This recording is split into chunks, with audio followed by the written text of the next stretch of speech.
Welcome everybody who's here and welcome those that are online. I will get us started by lighting our chalice. Words by me. We are not where we were. We are not yet where we're going.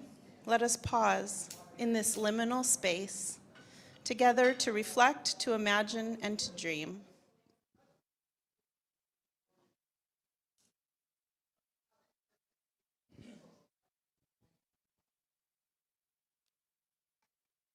Thank you. Thank you. Thanks for joining us today. My name is Curtis Tanner. I use he, him pronouns, and along with Tiffany, Dan Donahue, Kirsten Hill, and Polly Taylor, we're members of the Sabbatical Committee.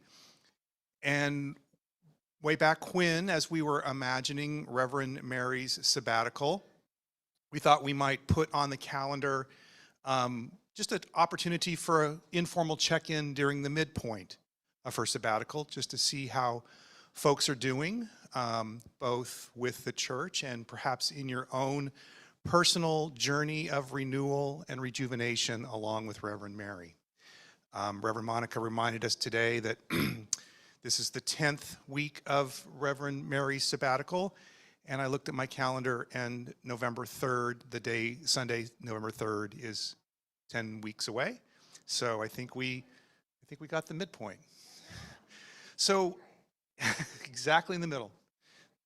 Math. So this is unscripted, of course. You can tell that I'm speaking ad lib. And really what we wanted to do today was just have an informal conversation. We do have some questions to keep things moving along if folks need some prompting. We will be taking notes today, Tiffany and I, and reporting back to the Sabbatical Committee, as well as we're keeping we're calling it Stardate Sabcom, a log of observations, thoughts, and comments that Sabbatical Committee members are collecting along the way, sort of a running journal of observations that we'll be sharing with Reverend Mary when she returns. So know that your thoughts will be shared with others. No. We're not that good. I'm not that good with note taking. I'll get general thoughts. I would encourage you, if you have specific comments that you would like to be attributed to yourself, or some very specific words that you'd like to be passed along, to remember that Sabcom is maintaining an email inbox, sabbaticalcommittee@ouuc.org, and those messages will be collected and passed along as well. So there are other ways for you to provide comments. Folks online, if you have some thoughts and suggestions, I'll ask you to put them in the chat. Maybe folks here in the front line can point up there, get our attention, and let us know that we should pay attention there. To be respectful of your time on this, what promises to be a new sunny day, we'll try to adjourn by about 12:15. Someone has a birthday party to host at Skateland this afternoon, so we're making sure they get Tiffany on her way to Skateland. So with that, I'll just start with some sort of practical questions, and then maybe we'll move into some more matters of the heart.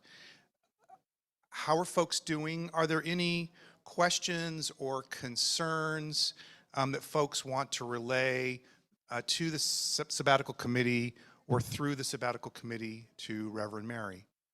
How are things going from a practical church running, service holding, support providing perspective?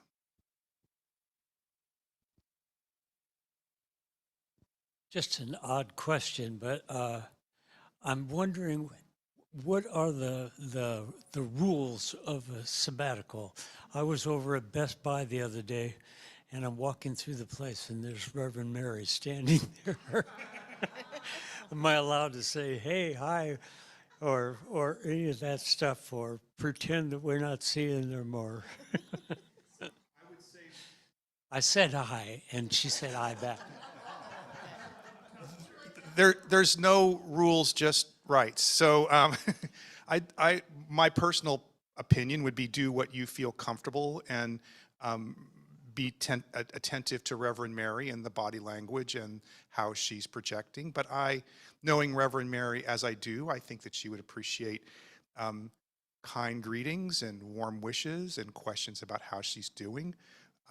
She's not undercover or in hiding. She's just doing some resting and rejuvenation. And I imagine that if I were in that space as well, I would love to see your smiling face, Riley. Good question. Thank you.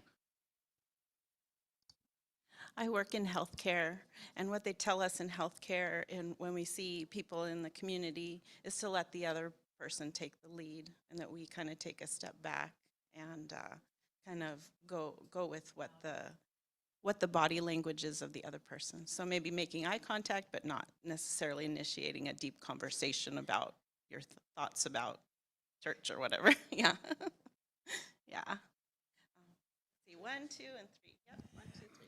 You asked how things were going church-wise, and I feel like there has hardly been a ripple. I mean, I do miss her smiling face and her hugs and all that kind of stuff, but I feel well supported church-wise. Yeah. Good guest musicians. I feel like service-wise, we're richer for having all of the worship services planned in advance, and the guest ministers have been outstanding. And also that, back to the question of should you approach her if you see her in public, I taught our whole lives to young people, and I saw one of them at Costco, and I didn't say hi to him. I waited for him to say hi to me, and he caught my eye, realized who I was, and then he returned to his mom. So I didn't pursue it, you know. Tim, did you have your hand?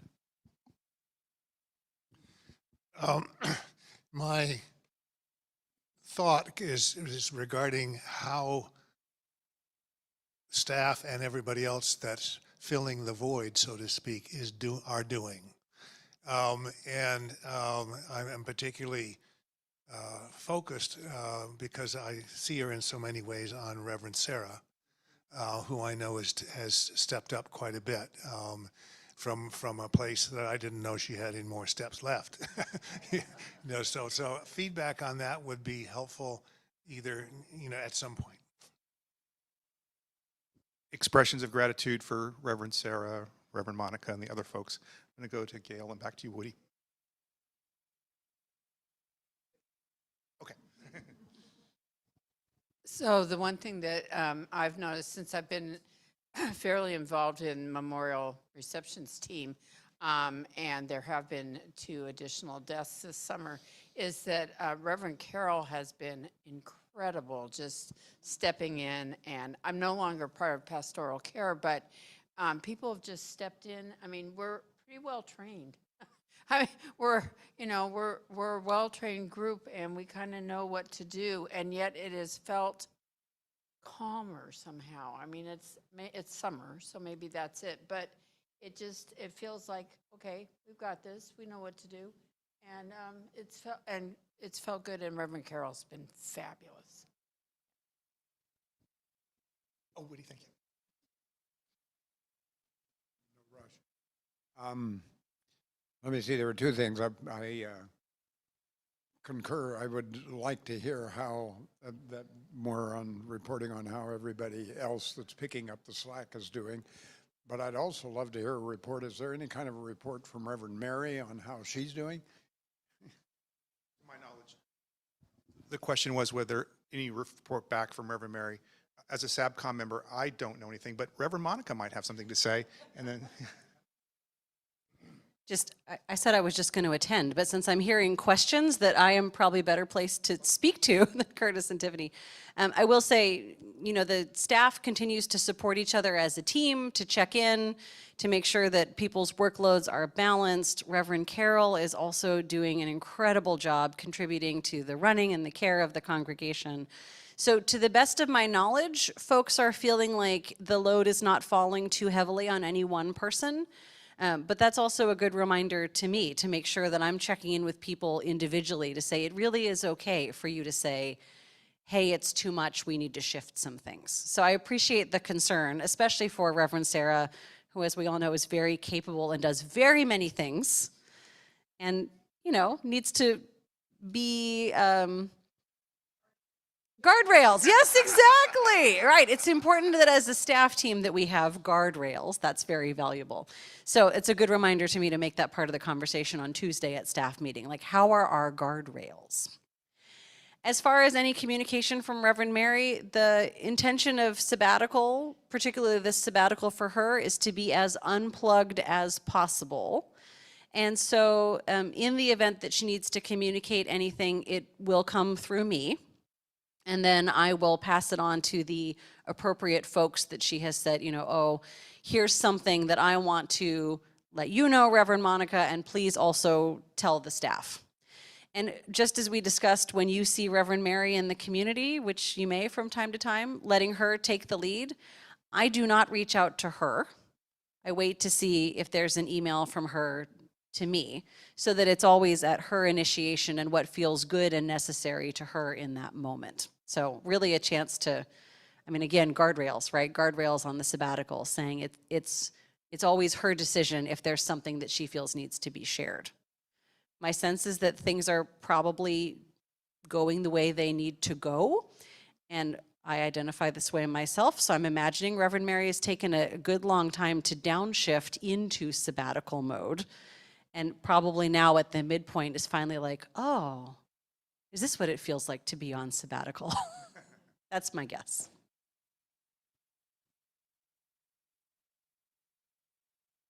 Thank you. So Beth and I joined this congregation pre-COVID, and I witnessed other ministers that preceded Reverend Mary and really enjoyed them.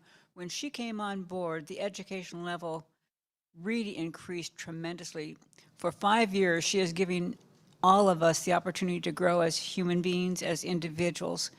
And my perception of what's going on in her absence is that her teachings and her opportunity to help us grow new people is in full fruition at this time. We are carrying on very, very well and looking forward to the next revolution that she brings back to us after she's rejuvenated herself.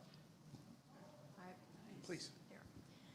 So my early career was in education, and so people came and went on sabbaticals regularly, and we had someone to fill in and that kind of thing. So I have to admit, when Reverend Mary was going on sabbatical and we had to have a committee on sabbatical, I was like, really? But now I understand, and I find it just going in a very fluid motion.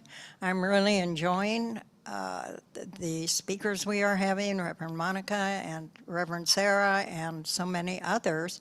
So I think it's just well done, and it doesn't feel like there's a break in it, so I don't feel any kind of chasm, quite frankly. I love Reverend Mary and I miss her, but we're doing quite well.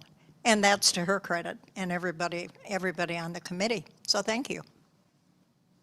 Dorothy, did you? I think it's going fabulously, and one of the things I really enjoy is in my earlier life, before I was 40, I was a Catholic, and they were, so my brain is still trained toward when the leader is gone, or the priest, or whoever. The bosses make all the decisions, and one of the joys of being a Unitarian is being reminded over and over that we are the community, we are the congregation, and they really, the staff is the servants that help us do our best work, and I think, so I'm enjoying that, having that reinforced in my brain, that it's really all up to us. And I feel like it's been completely seamless. And I've loved the variety. I love having Reverend Monica here. It feels like everything's being taken care of. And it might be like it's summer, but it feels like it's kind of more relaxed. And it's fabulous. Yeah, and I look forward to her return, all fresh and. Actually, I was thinking about in a healthy family, you know, mom and dad can go away for a week and grandma takes over or something, and the kids all pitch in, and you're glad they're back. But it's strengthening to know we can do fine when they're gone, and that they're going to come back to us. So I'm very happy. To you, Tiffany? Oh, I'm sorry. Yeah, you wanna- Hey, Carbon, any comments online? Okay, all right. We see you, we welcome your participation if you'd like. What I wanted to say was to follow up on that was that I think that we as a congregation are pretty well used to the summer schedule being a little bit different, more guest ministers, different staff and minister being on vacation. So I think that it's useful to pause at this time at the midpoint to reflect on that we're going to start the regular church year and the regular programming coming up. So this may feel a little bit different over the next month or two. And as others have said, we are all well positioned through our shared ministry that we've really worked to build over the past several years and continue to live into. Sounds like we have a comment. Okay. Yay, the congregation has a secure attachment to Reverend Mary. Lovely. That's attachment theories, yeah. So, Curtis, you have an additional prompt for us? Sure. Is there any other questions? I'm sorry. I guess I want to expand on what Tiffany said. I have another question here about your own personal experiences of renewal and reflection, so be thinking about that. But building off what Tiffany says, as a worship arts team member, I do know that summers are different and they're often much like this summer has been. And today was the backpack service, and next weekend is Labor Day. And so we will be back in the regular church year. So I just invite you to think about how we're going to lean forward to keep the momentum and the sense of hope that seems to be around going forward. How will you lean forward to carry us through the start of the new church year? How might it be different when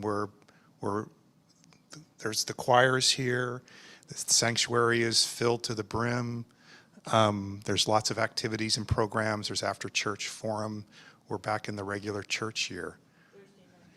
Thursday night dinners. Thank you for saying that. Thursday night dinners, yeah, and classes. Any thoughts or hopes, concerns about the coming, quote, regular church year as we return to regular programming?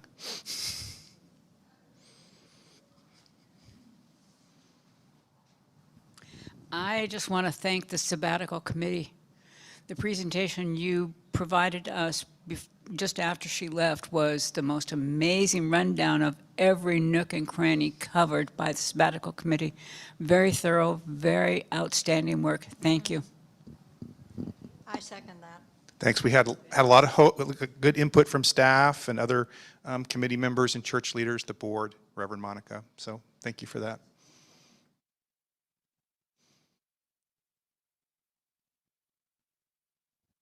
Gail. Well, as we return to the church year and Thursday dinners, it reminded me again about the guardrail conversation with Reverend Sarah and just making sure that we're all aware that she's a superwoman, but she needs some support. So that's all. Yep.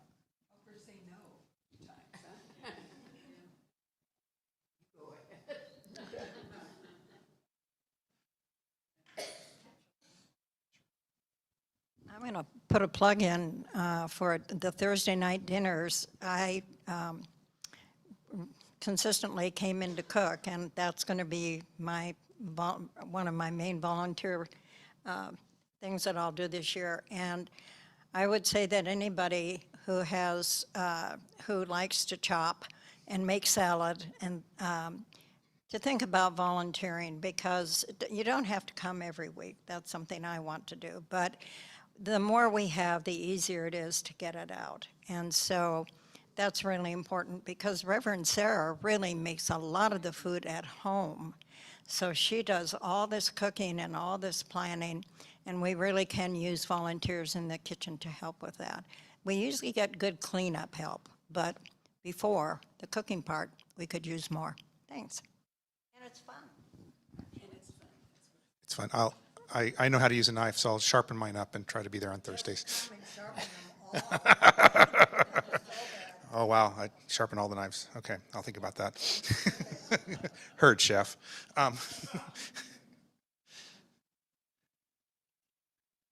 So another question that the sabbatical committee wanted to share with you is, we try to relate the health and growth of the congregation to Reverend Mary's current journey of renewal and reflection and rejuvenation.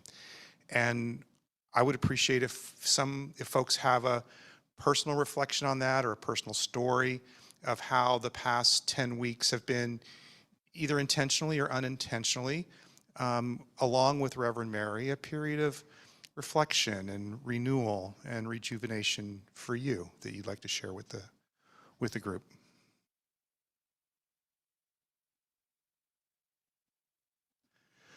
I'll just say, I retired on May 3rd, and Wendy and I have just had a hell of a lot of fun this summer. We have been leaning hard into the renewal and rejuvenation with lots of play. I don't think it's an exaggeration to say that we've spent more nights sleeping in our camper than we have in our bed, which is a good sign. So while not necessarily intentionally timed with Reverend Mary's departure, I will say that for me personally, and I hope for Wendy as well, this summer has been a great time to be outdoors, to connect with other friends and family members, to see some music, to dance. We've just had fun. We've had so much fun that Wendy broke her arm. I'm grateful to Troy for inviting people to step forward, because I didn't know how to make that happen. And he said, I'm going to be lonely up here. And so there was an open invitation for me to step in and play some music. But during this summer on my own, I have taken a class on making macarons, dot painting, one watercolor class that was through the auction, a ceramics class at Oli. I've just been, let's try all the art that there is. And I've never considered myself much of an artist, but I've been having a really good time doing that. Yeah.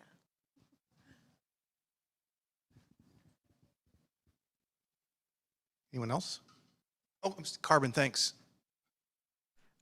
So not a comment on online, but just I would like to share a little bit about, since I've been back, I kind of got back from my leave where I was doing a quarter abroad in France, right as Reverend Mary was leaving. So I feel like we almost had the same experience offset a little bit as far as leaving the congregation and then coming back.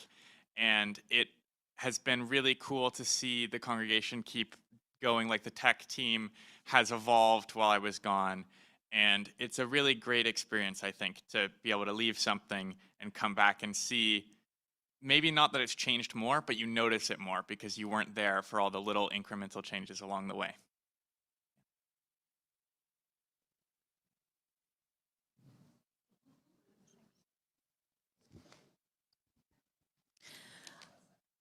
I have certainly had moments of renewal this summer from travel and time with family. And then I also reflect on illness. I had COVID, and it kind of ran through my immediate and also remote family members. And I think I'm grateful for that too, because periods of illness and then recovery, really force us to slow way down and focus on just the basics, one step at a time. So I hear celebratory and joyful things, and then there's also kind of the flip side of life too, which is those off-go moments that Reverend Sarah talked about.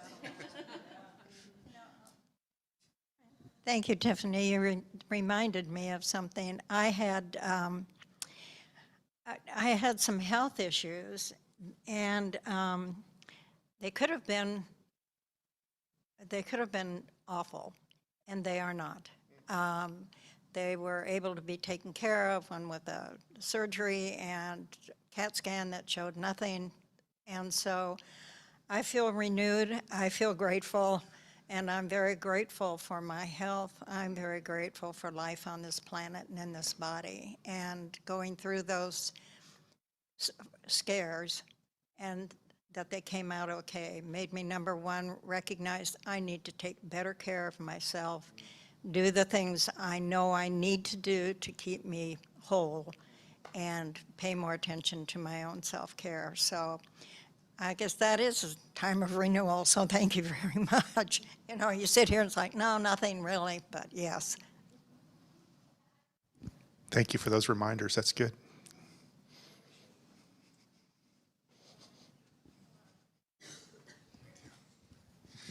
Ditto. For all the things that have been said. I mean, each and every one. We had COVID this summer. We had I had personal health scares, which I have sort of conveniently forgotten after making the changes that I thought I needed to make. But we also went to France, to Germany. We did a riverboat cruise from Budapest to Amsterdam. And it was eye-opening for a lot of reasons at our first boat cruise, and it turned out we had more in common with the people from New Zealand and Australia than the other Americans, which was interesting.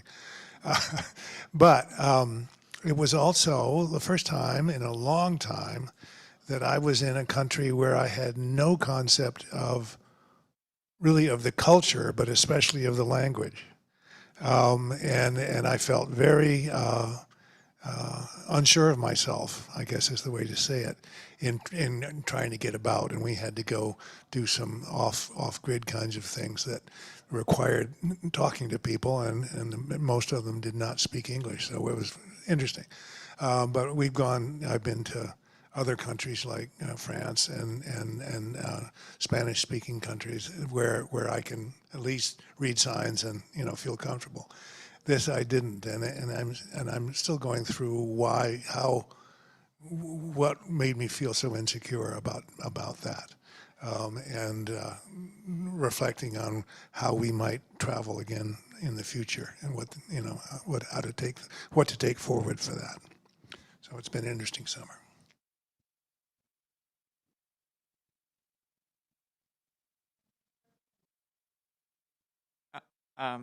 Alex online shares, it reminds me that going in person serves its own purposes and how important it is for me to connect with people.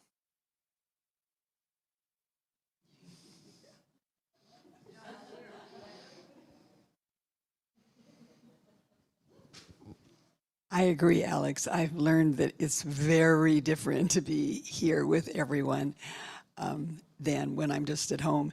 And 2 weeks ago, I had the experiences. I can't handle the noise in the coffee room for some reason, so I tend to leave. And that day, I got in a conversation with someone, and then another conversation, and I found out by 12:30, there's only 5 people in the coffee room. So I hung around some more, and we talked. So I'm reminding myself, don't run out the door when it's too noisy. Today, I just went out and sat outside for a while. But the other thing thank you for this question because I hadn't thought of this, but this summer I did a different thing. I have a good friend that I met a few years ago in Mexico. She's a young woman, 45, that has chronic cancer. She's been doing chemo for 10 years, has 2 teenagers and a lovely husband. But anyway, we've been talking about her coming up here. She lives in LA. And her life is very different. She lives in kind of inner city Los Angeles. So I said, would you come and we'll do a retreat together, which was kind of like a sabbatical.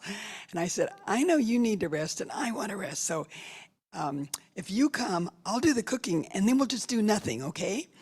So she came for 10 days. We did do 2 days of sightseeing in Portland. We came to my house. We did almost nothing. And she said, it's been 18 years, I think, since one of her kids was born, that she would get up and she'd put on the robe and just sit in my living room and read, and I'd bring her breakfast, and then, and then we had naps every day. And I just thought, wow, we vacationed, and we had hours of telling each other stories about our lives, which are very different, and obviously, I'm like almost 40 years older than her, but that wonderful experience of taking care of someone else while completely taking care of myself, which is a very different thing, and I want to keep practicing that. So thanks for asking that question.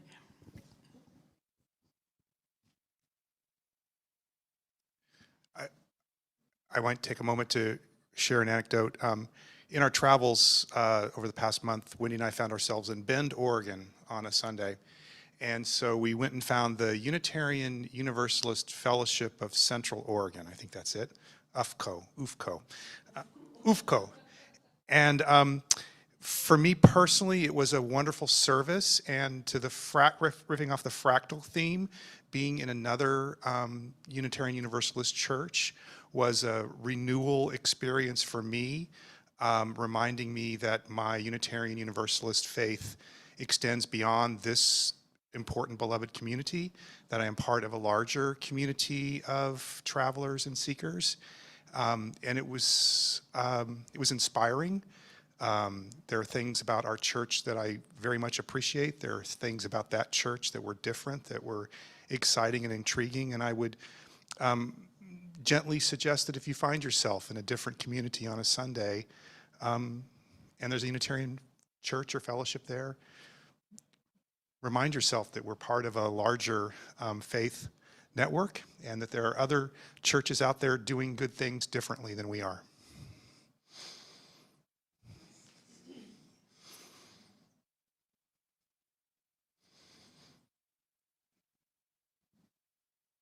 Hi, I just wanted to ask about the red candle, the 2 red candles. Is that something that you learned about? How did you find out about it? So we were inspired by another sabbatical committee, and they shared their resources with us. And this was the Vancouver congregation, and Reverend Catherine Burt had recently taken a sabbatical herself. And so Reverend Mary kind of connected us with folks from another congregation. So we kind of learned how to do it. And we took what we wanted to take, and we left some other things, and we changed it and made it ours, made it our process. And this red candle, we haven't said this in previous, but the red was a suggestion by Reverend Mary, and it was because in her call to ministry, she had a symbol of a cardinal that came to her. And so this red candle represents that cardinal that came to her, that was part of her call to ministry. And of course, it's the color of love, so that's easy too. So. Is it really going to last? It is. It's greater than halfway remaining, and we're halfway here today. So yeah, even if it's just a little nub at the end, we'll have something to light. Yeah. It's a 40-hour candle, and we have roughly 20 hours of service. Plus today will be 21. Yeah. Yeah.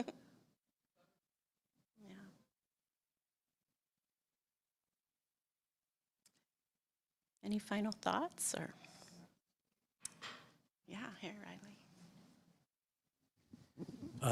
I don't know if it's a good thing to bring up at this point, but I really feel that this congregation over the next several weeks is going to be a time when we really need each other, just because of what's going on in the world around us.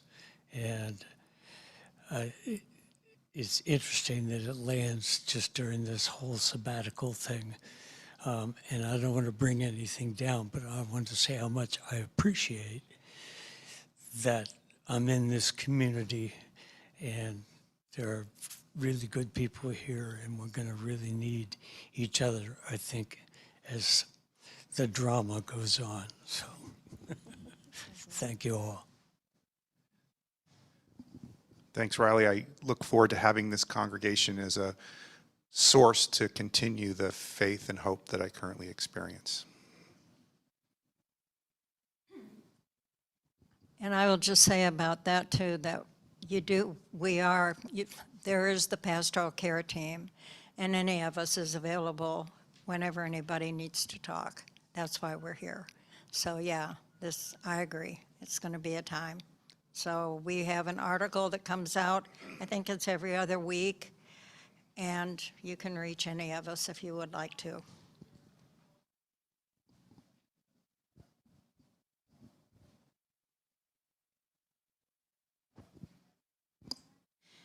Any final thoughts? Any words that still want to be said that we haven't had a chance to share? Thank you. Thank you. All right. And then if anything comes up, percolates after we adjourn today, of course, we are available. The members of the sabbatical committee, we have our email. Please come up to any one of us after services. We're still here, and we're still walking this journey together.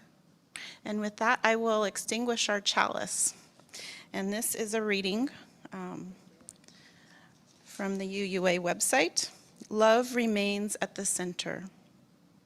We extinguish this flame to remind us love is at the center. As we explore and rest, engage and heal, love remains at the center. When all we can see is cold ashes, love remains.